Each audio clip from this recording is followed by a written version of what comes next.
Yes, it is true. I have finally won another tournament, but this isn't about Smash. This is about Pokemon. I went to a League Cup this past weekend, and I won with Marnie's Grimmsnarl, so I want to break down the deck list, break down my matchups, talk about why I was able to win. So, let's go. Sorry for the clickbait. This was the first weekend of the Ascended Heroes format here in North America, which is a shame because I feel like if this format was longer, it would be pretty cool, but I know it's only a couple weeks before Perfect Order and Rotation, so that's a little unfortunate. But I won with Marnie's Grimmsnarl. So I want to go over the deck list. I want to talk about how I did so well, talk about all the matchups and stuff, but first let's go over the list. First off, it is a 3-2-2 of the Grimmsnarl line. You don't really need more than this. Some matchups you're not even attacking with Grimmsnarl, so prizing 1 isn't that big of a deal. Prizing 2 sucks, but now you have a couple alternative attackers to get your first couple prizes and pull them out of the prize cards for sure.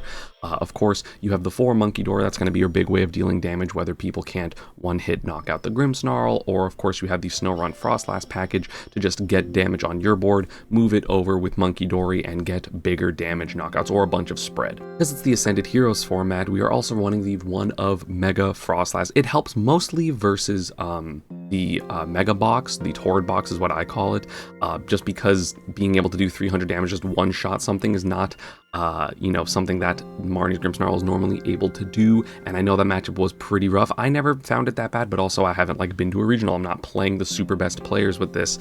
I'm mostly just playing people on TCG Live, which are not people playing optimally for sure.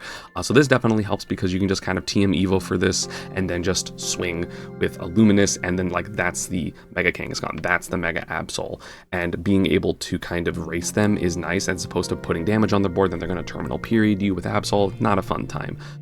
One of Shaman, because sometimes you need the game to last a little bit longer. If you get Torrential Pumped twice, you just automatically lose. Most of the turbo decks are multi-prizing based off of killing one thing and then killing something on your bench, which is why this deck struggles a little bit more with Iron Hands type pressure, because we can't slow the game down. We just have to hope that they whiff a little bit. Joltik Box is generally okay because you get the one extra turn, so maybe you can rare candy into that Grimmsnarl and then force them to have the early Iron Leaves, which either takes energy off their Pikachu, off their Iron Hand, something like that. But normal Miraidon can be a bit of a struggle, which we'll get into a little bit later. And then because we are running the Luminous, because we are running the Mega Frostlass, we can also run the Moltres, which I really, really like, because one of my biggest issues with this deck is if you start Bear, which is Blood Moon Ursaluna, which is normally the option for your Goldengo matchup, for your just random other attacker, you don't necessarily lose, but you lose 80% of the time, because you either need to waste an Air Balloon and an energy to retreat it, or people are going to get a 2-prize knockout, which in certain matchups, if you start it versus Raging Bolt, you're just kind of screwed because they're just going to get an early 2-prize knockout, and then you don't have the time to get your Frostlass Monkey Dory type damage going.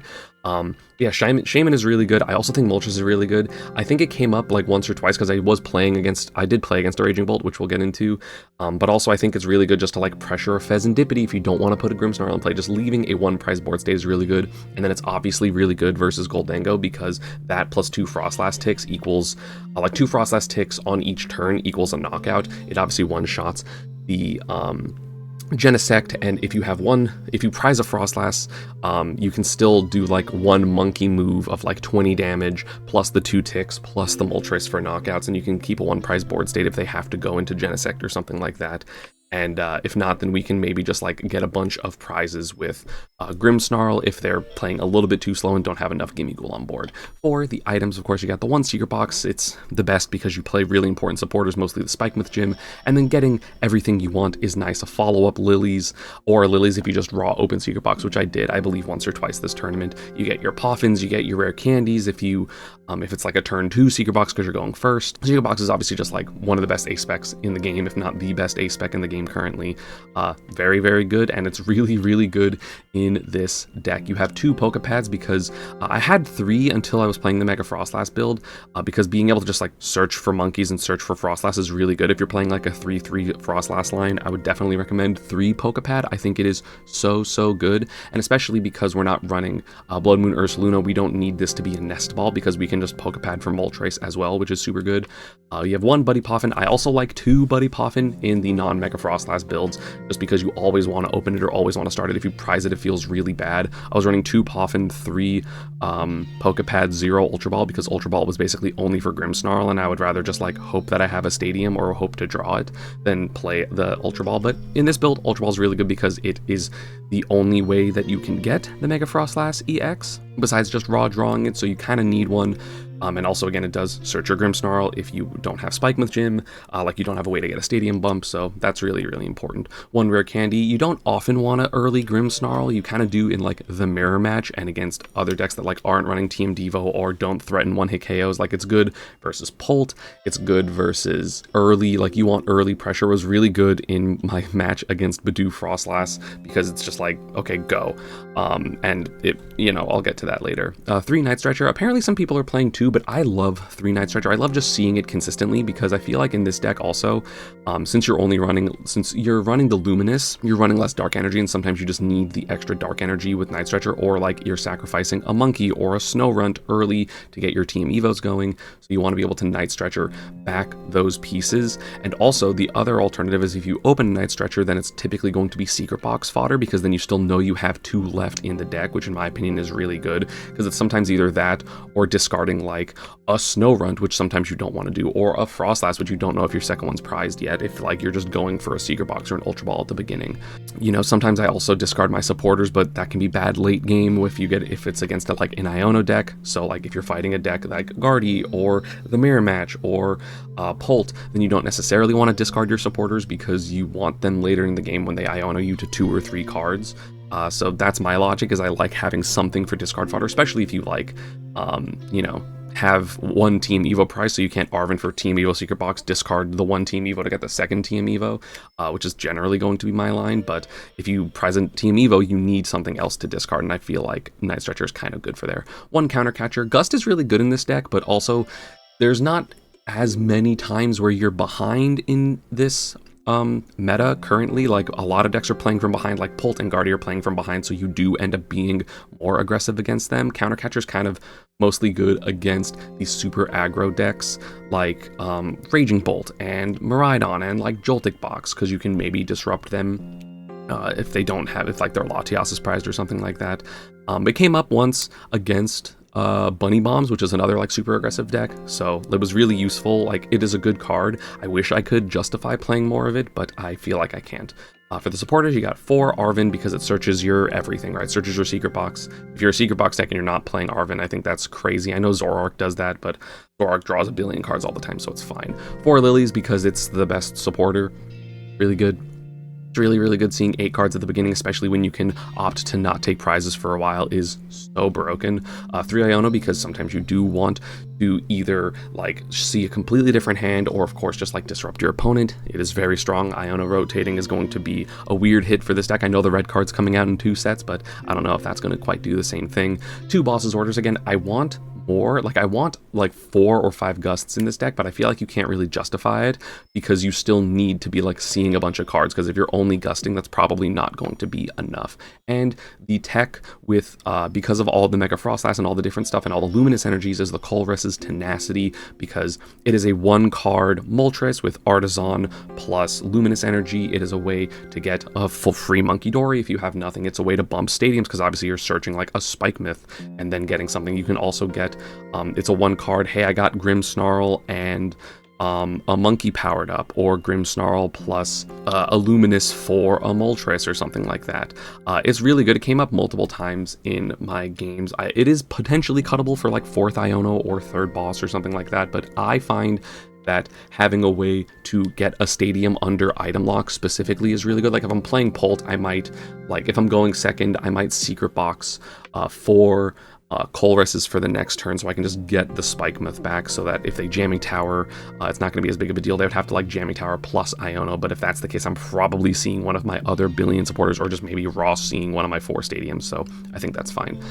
2 Technical Machine Evolution, because it's really important in a lot of matchups to start that Frostlass pressure, to get the Morgrums if you don't want to be sniped. Super, super important in my opinion. You have the 1 TM Devo, because this comes up in, it has a potential to come up in a bunch of different matchups. It has the potential to come up against Guardy and Polt Colt, and it's gonna come up versus Zoroark, and it's gonna come up versus Charizard a lot unless you're like rushing them. Very, very strong way to take multiple prizes with like the different monkey spreads and stuff. It's really good. Air Balloon, because you don't want to waste your energy, and sometimes you don't want your Snorunt to be inactive.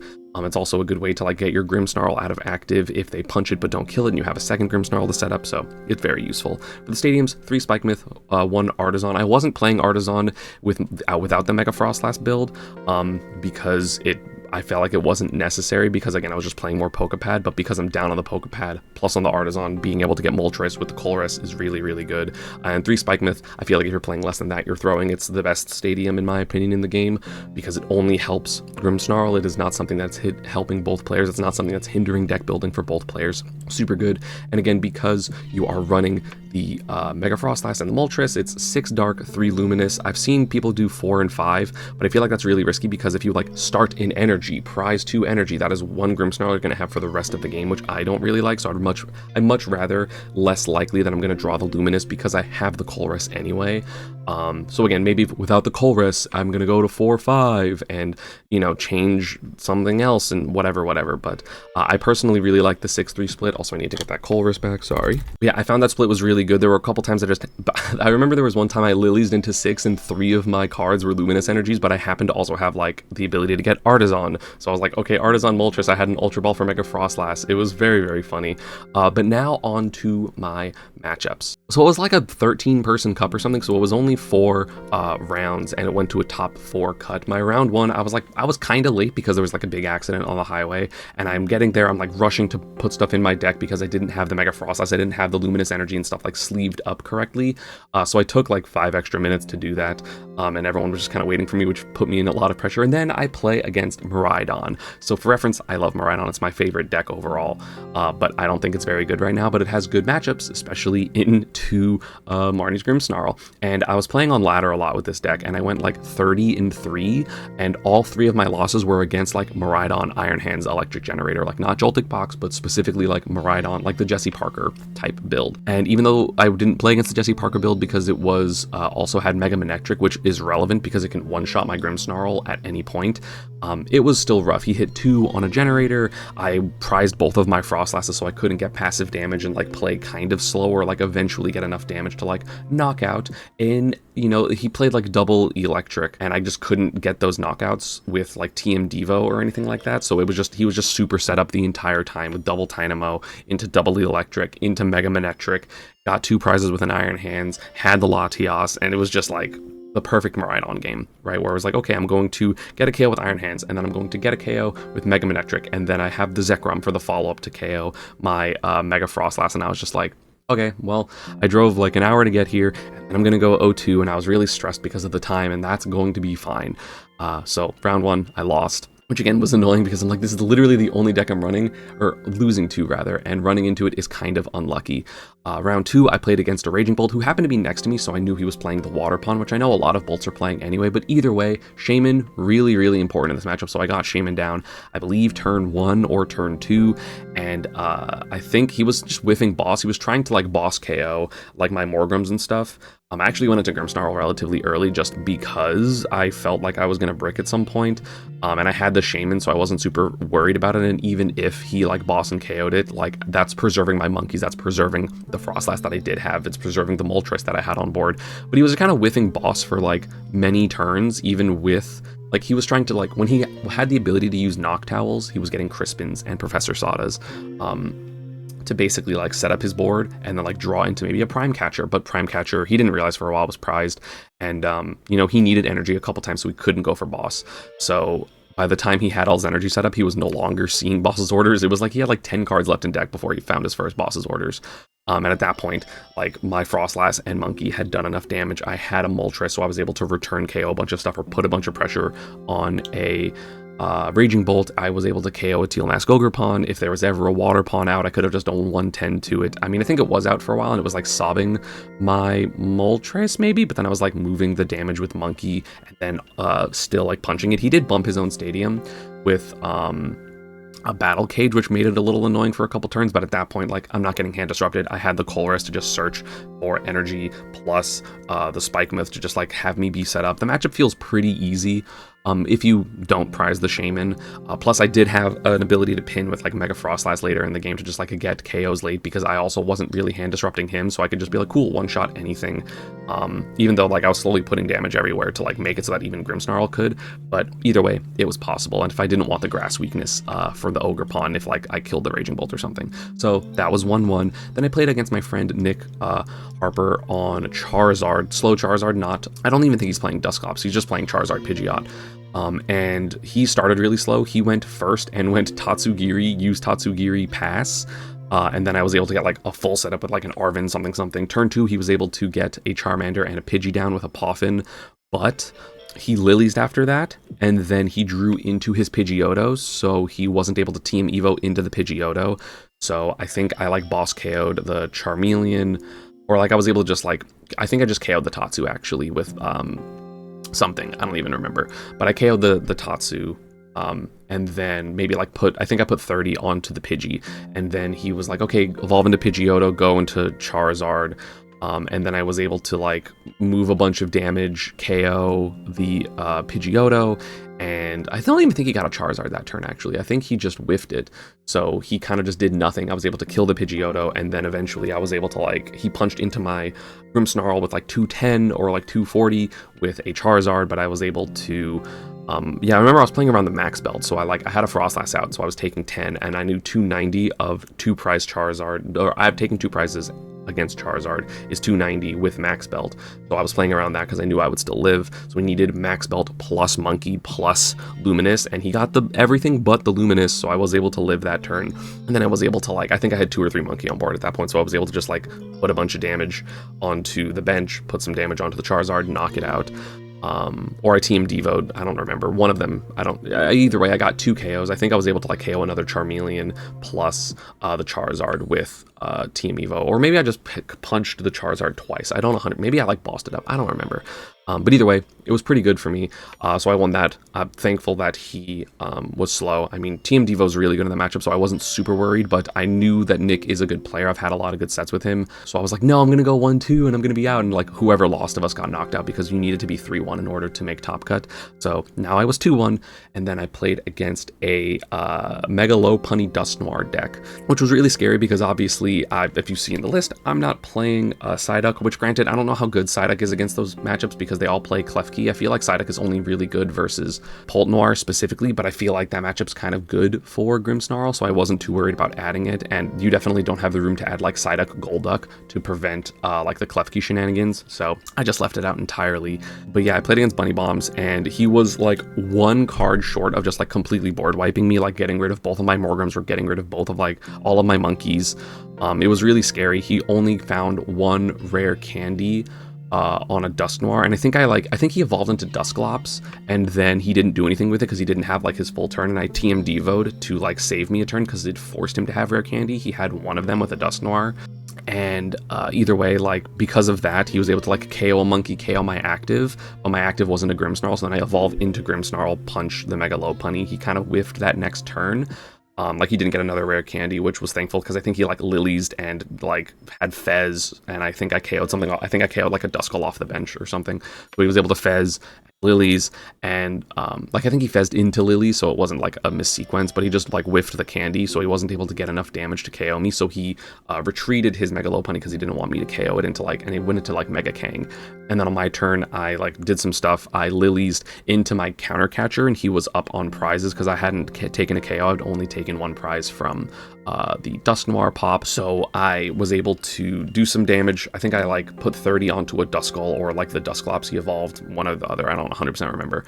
And then I was able to Lilies into counter catcher up the Lopunny, and then take 4 prizes. Now he didn't have the ability to do any Dusknoir shenanigans because it would just KO him, and actually that's how he lost. He was just like, I'm just gonna blow myself up, and went into Dusclops and just KO'd it because I had basically had an unlosable board state at that point, which I'll take.